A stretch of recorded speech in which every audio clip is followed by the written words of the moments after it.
Le Brésil s'impose contre le Japon 2 buts à 1. Une victoire qui s'est décidée dans les arrêts de jeu grâce à un but de Martinelli. Ouh là là les gars, que ce fut dur pour le Brésil. Mais que ce fut dur pour le Brésil. Mais dans l'ensemble, la victoire est totalement méritée, même si le scénario peut paraître cruel pour les Japonais qui ont fourni énormément d'efforts tout au long du match et qui a fini par craquer. Salut à tous les amis, j'espère que vous allez bien. Vidéo débrief du match Brésil-Japon, comptant pour les 16e de finale de la Coupe du Monde. Dans un match qui n'était pas spectaculaire, mais qui était très intéressant et plutôt agréable à regarder. Parce que le Japon, en première mi-temps, ils sont venus sans complète face au Grand Brésil, face à l'une des meilleures équipes du monde. Les Samouraïs bleus n'ont pas reculé. Et ça se respecte. Ils sont arrivés sans peur et pendant pratiquement 30 minutes, ils tiennent mieux que ça. Pendant 30 minutes, c'est le Brésil qui souffre. Le milieu brésilien, ils étaient étouffés. Les pertes de balles se multipliaient. Et pourquoi ? Parce que le bloc japonais, il était ultra compact. Peu d'espace entre la défense, le milieu et les attaquants.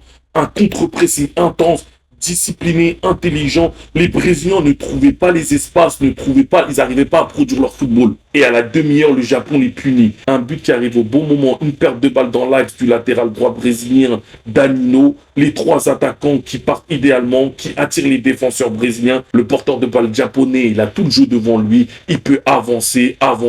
Et là, il met une superbe frappe à ras du sol qui trompe Alisson. C'est parfait pour le Japon. Juste après la pause fraîcheur, là où le Brésil, ils n'arrivent pas à développer leur jeu, ils ont du mal à trouver ce petit décalage parce que les Japonais, ce qu'on ne peut pas leur enlever, c'est leur discipline. C'est une équipe qui est très bien structurée, qui est cohérente, qui ressort plutôt bien les ballons et à chaque perte de balle brésilien, tu voyais les appels de balles, des mouvements dans tous les sens des Japonais. À ce moment-là du match, on dit c'est le Brésil qui retombe dans ses travers. Depuis 2002, ils n'ont pas remporté de Coupe du Monde. Les gars, je veux pas faire le vieux réac, mais on est très loin du Brésil des années 2000. Waouh!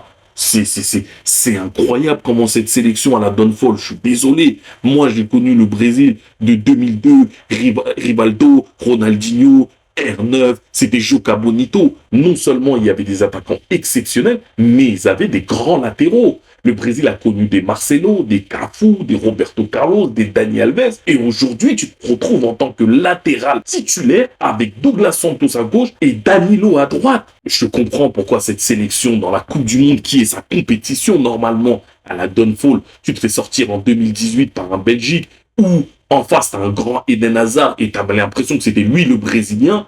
En 2022, tu te fais sortir par la Croatie en quart de finale. Et ce soir, tu n'es pas passé loin de te faire sortir en 16e de finale. Il y a trop de joueurs qui sont pas bons. Casemiro, oui, mais le but égalisateur. Mais Casemiro, dans le match, c'est catastrophique. Au milieu de terrain, il n'arrive plus. Il a plus les jambes, il court plus, il récupère plus un ballon. Paqueta, c'est mauvais à tel point qu'il est retourné de jouer dans le championnat brésilien. La première mi-temps, côté brésilien, elle était inquiétante. Il y a des joueurs, mais ils étaient invisibles. Ryan, sur le côté droit, on l'a pas vu. Vinicius, les Japonais, ils l'ont trop bien serré avec une prise à 2. Tomiyasu et Richie Doan, ils ont fait un match monstrueux en première période pour réduire l'espace et empêcher Vinicius de prendre de la vitesse. En deuxième période, on avait un Brésil totalement différent. Là, on avait un Brésil plaisant. Surtout, on avait un Brésil avec des idées et qui prenait des risques dans leur jeu. Et tactiquement, Carlo Ancelotti fait le changement au bon moment. Là où en première mi-temps, on avait tous les Brésiliens repiqués dans l'axe alors que c'était là où il y avait toute la densité défensive japonaise, comme Matheus Cunha qui touchait pas beaucoup de ballons dans la surface,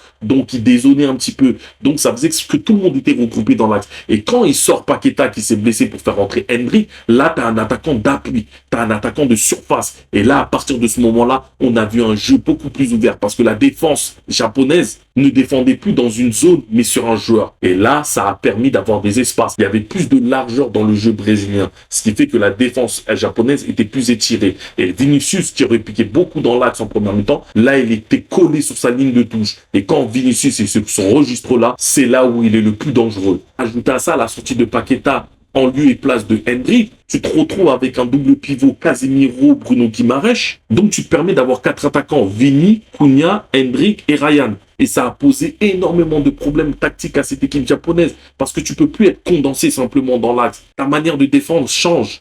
Parce que tu es obligé de t'étirer pour pouvoir défendre sur un joueur qui colle l'on ligne ou un joueur positionné en tant que numéro 9, voire même un joueur qui dézone. Ajoutez à ça la fatigue. tu cours énormément et ça a totalement changé le match. Le but égalisateur de Casemiro, il vient à la 56e minute, un truc comme ça, sur un super centre au second poteau de Gabriel positionné très haut sur le terrain, qui arrive à trouver Casemiro pour placer sa tête. C'est ça être un joueur d'expérience, être un leader. Il a été mauvais en première période, mais c'est lui qui permet à son équipe de revenir dans le match en marquant de la tête. Il faut parler aussi de la prestation du gardien japonais, Suzuki. Il a été monstrueux. Il a fait des parades incroyables. S'il n'était pas là, le Japon aurait pu prendre une petite fessée.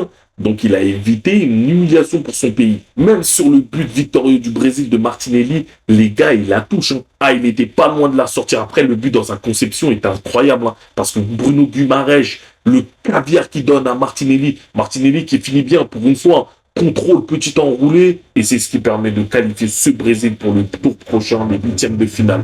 Maintenant, soyons honnêtes jusqu'au bout. Ce Japon, je pense qu'il est au maximum de ses capacités aujourd'hui. Elle n'a pas grand-chose à se reprocher parce que ce qu'ils ont montré vraiment aujourd'hui, c'est du travail collectif. C'est le visage qu'elle montre depuis le début de la compétition. Déjà en phase de groupe où elle a battu la Tunisie. Même si la Tunisie, je pense que c'est possiblement l'équipe la plus faible de la compétition.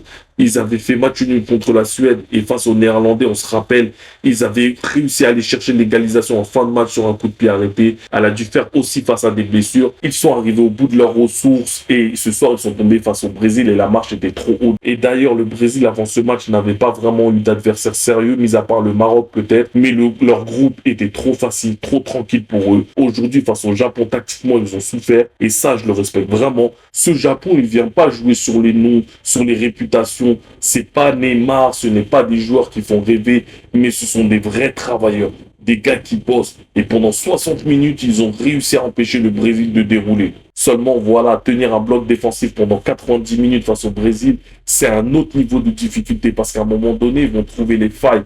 Et ce moment, il est arrivé à la 95e minute. Maintenant, ils vont devoir patienter pour connaître leur adversaire en huitième de finale. Ça sera soit entre la Norvège, soit entre la Côte d'Ivoire. Ça sera tout un autre niveau. Voilà les gars, dites-moi en commentaire ce que vous en pensez. Si la vidéo t'a plu, comme d'habitude, lâche un like, abonne-toi, active la cloche pour ne rien manquer. Prenez bien soin de vous et nous on se retrouve très vite pour la suite. Peace.